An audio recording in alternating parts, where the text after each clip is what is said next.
You, John Fitzgerald Kennedy, do solemnly swear I, John Fitzgerald Kennedy, do solemnly swear that you will faithfully execute the office of President of the United States that I will faithfully execute the office of President of the United States and will, to the best of your ability, and will, to the best of my ability, preserve, protect, and defend the Constitution of the United States. preserve, protect, and defend the Constitution of the United States. So help you God. So help me God.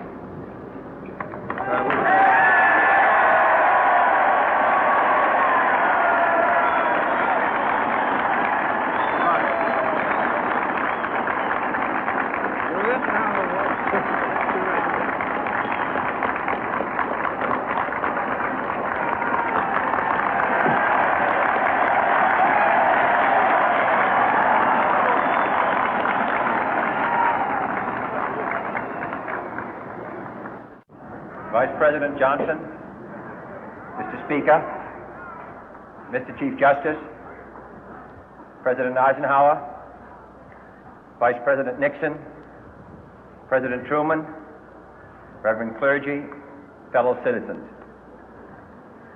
We observe today not a victory of party, but a celebration of freedom, symbolizing an end as well as a beginning, signifying renewal as well as change. For I have sworn before you and Almighty God the same solemn oath our forebears prescribed nearly a century and 3/4 ago. The world is very different now, for man holds in his mortal hands the power to abolish all forms of human poverty and all forms of human life. And yet the same revolutionary beliefs for which our forebears fought are still at issue around the globe.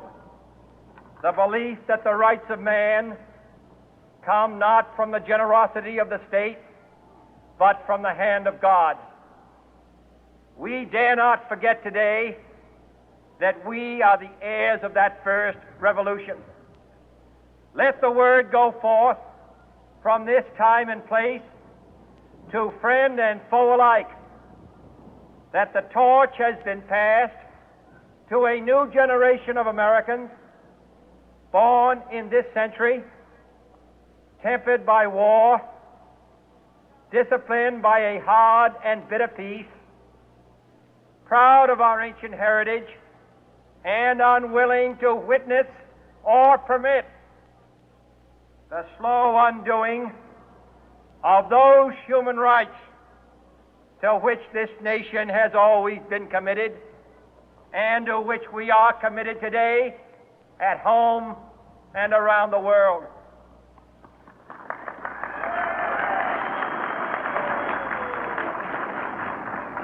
Let every nation know, whether it wishes us well or ill, that we shall pay any price, bear any burden, meet any hardship, support any friend, oppose any foe to assure the survival and the success of liberty.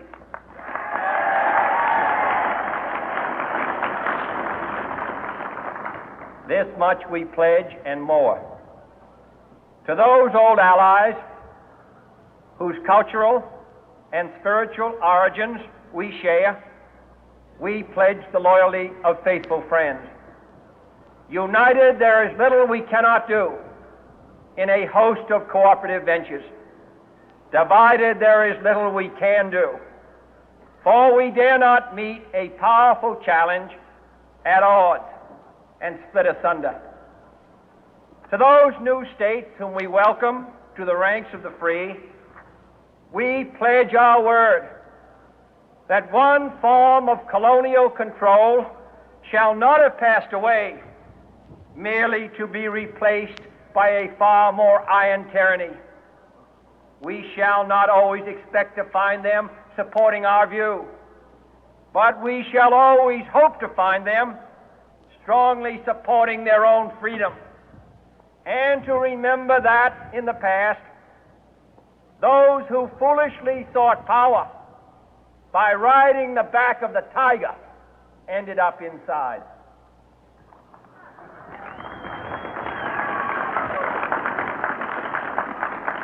To those people in the huts and villages of half the globe struggling to break the bonds of mass misery, we pledge our best efforts to help them help themselves for whatever period is required, not because the communists may be doing it, not because we seek their votes, but because it is right. If a free society cannot help the many who are poor, it cannot save the few who are rich.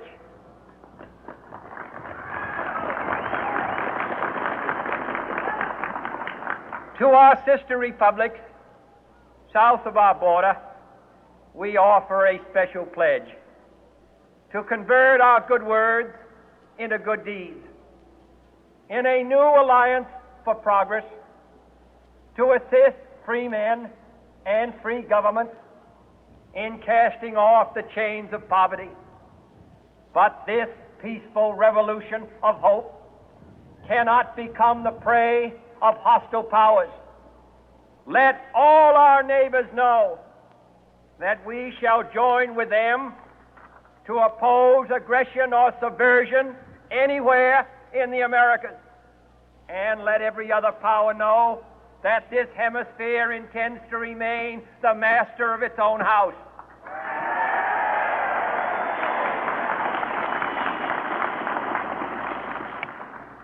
To that World Assembly of Sovereign States, the United Nations, our last best hope, in an age where the instruments of war have far outpaced the instruments of peace, we renew our pledge of support to prevent it from becoming merely a forum for invective, to strengthen its shield of the new and the weak, and to enlarge the area in which its writ may run. Finally, to those nations who would make themselves our adversary, we offer not a pledge, but a request that both sides begin anew the quest for peace. Before the dark powers of destruction, unleashed by science, engulf all humanity in planned or accidental self-destruction, we dare not tempt them with weakness, for only when our arms are sufficient beyond doubt can we be certain beyond doubt that they will never be employed. But neither can two great and powerful groups of nations take comfort from our present course, both sides overburdened by the cost of modern weapons, both rightly alarmed by the steady spread of the deadly atom, yet both racing to alter that uncertain balance of terror that stays the hand of mankind's final war.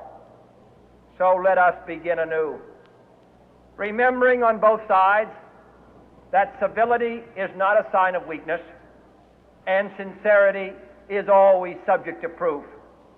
Let us never negotiate out of fear, but let us never fear to negotiate.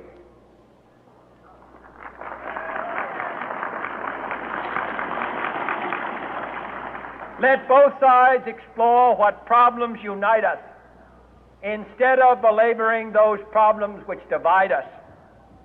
Let both sides, for the first time, formulate serious and precise proposals for the inspection and control of arms, and bring the absolute power to destroy other nations under the absolute control of all nations.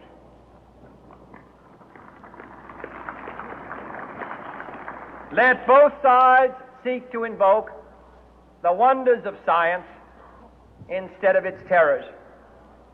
Together, let us explore the stars, conquer the deserts, eradicate disease, tap the ocean depth, and encourage the arts and commerce. Let both sides unite to heed in all corners of the earth the command of Isaiah to undo the heavy burden and let the oppressed go free. And if a beachhead of cooperation may push back the jungle of suspicion, let both sides join in creating a new endeavor, not a new balance of power, but a new world of law, where the strong are just and the weak secure and the peace preserved. All this will not be finished in the first 100 days, nor will it be finished in the first 1,000 days, nor in the life of this administration, nor even perhaps in our lifetime on this planet. But let us begin.